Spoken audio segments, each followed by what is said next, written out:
सुकेश्वर प्रसाद के घर में अद्भुत धर्म महाचक्र आचार्य रामेश्वर जी के सौजन्य से। यह आनंद मार्ग के प्रारंभिक दिनों की घटना है। जब यह संस्था नई नई शुरू हुई थी, पूज्य बाबा ने कुछ गृही आचार्य बनाए थे और उन लोगों के माध्यम से प्रचार प्रसार हो गया था।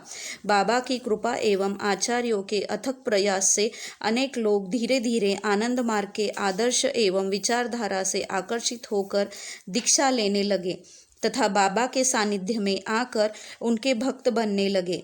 उसी क्रम में पटना में सुकेश्वर प्रसाद नाम के एक पुलिस निरीक्षक ने दीक्षा ली तथा नियमित रूप से बाबा दर्शन हेतु जमालपुर आने लगे।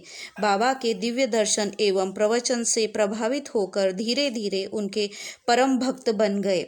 वे जब भी बाबा दर्शन के लिए जमालपुर आते तो भाव विवल होकर बड़े प्रेम से श्रद्धेय मार्ग गुरु से जिज्ञासा करते कि आप धर्म महाचक्र हेतु पटना कब आ रहे हैं।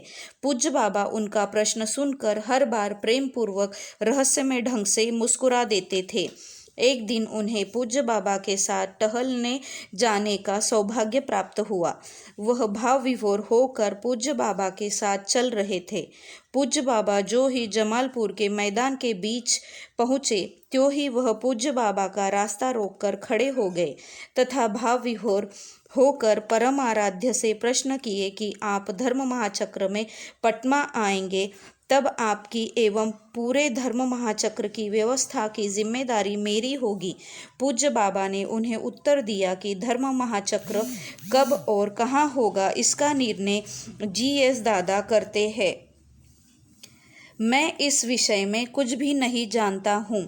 वह बाप की कब्र पर जाकर पूज्य बाबा के साथ बैठे तथा उन्हें उनके निवास स्थान में लाकर छोड़ देने के उपरांत सीधे जागृति आए। यहाँ पर तत्कालीन GS दादा आचार्य प्रणय कुमार जी से आग्रह किया कि वह बाबा के लिए पटना धर्म महाचक्र की तारीख तय कर दे। पूज्य बाबा एवं आगंतुक सभी मार्गियों के खाने पीने एवं रहने की सारी व्यवस्था का भार उन पर रहेगा। उनकी बात सुनकर GS दादा चुप रह गए। कुछ देर बाद उन्होंने सुकेश्वर प्रसाद जी को बुलाकर कहा कि धर्म महाचक्र की तारीख एवं स्थान तय करने के लिए वह अमुक दिन पटना आएंगे। वह उस दिन मार्गियों की बैठक आयोजित कर ले। निर्धारित तिथि पर GS दादा पटना के लिए तारीख एवं स्थान निश्चित किए। श्री सुकेश्वर प्रसाद जी ने पूज्य बाबा के ठहरने एवं धर्म महाचक्र के लिए अपने नए घर का प्रस्ताव दिया, किंतु उपस्थित मार्गियों ने एक मत से निर्णय लिया कि बाबा को उनके घर में नहीं ठहराया जाएगा, क्योंकि उनका मकान घूस के रुपए से बना है।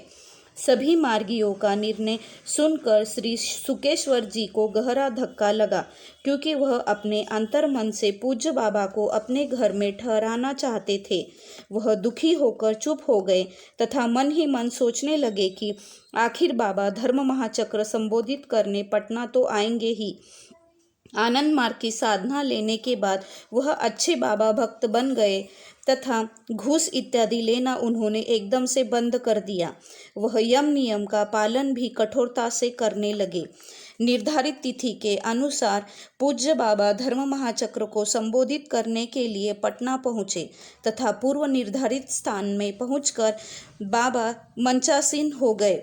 बाबा के आगमन के बाद भजन चलने लगा। भक्त शिरोमणि सुकेश्वर प्रसाद जी सामने बैठकर पूज्य बाबा को अश्रुपूरित नयनों से निहार रहे थे तथा मन ही मन अपने घर में आने के लिए बाबा से निवेदन भी करते जा रहे थे। उन्होंने अपने घर में पूज्य बाबा को रुकने, मार्गियों के खाने पीने एवं ठहरने आदि की सारी व्यवस्था कर ली थी। पूज्य बाबा अचानक नाराज होकर GS दादा की तरफ इंगित करके बोले कि धर्म महाचक्र के लिए यह उपयुक्त जगह नहीं है।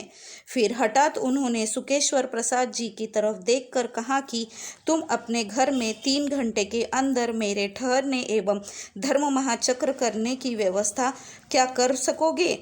उन्होंने खुशी से उछलकर उत्तर दिया, हाँ हाँ बाबा, 2 घंटे के अंदर सारी व्यवस्था हो जाएगी। पूज्य बाबा उनके घर की ओर प्रस्थान कर गए।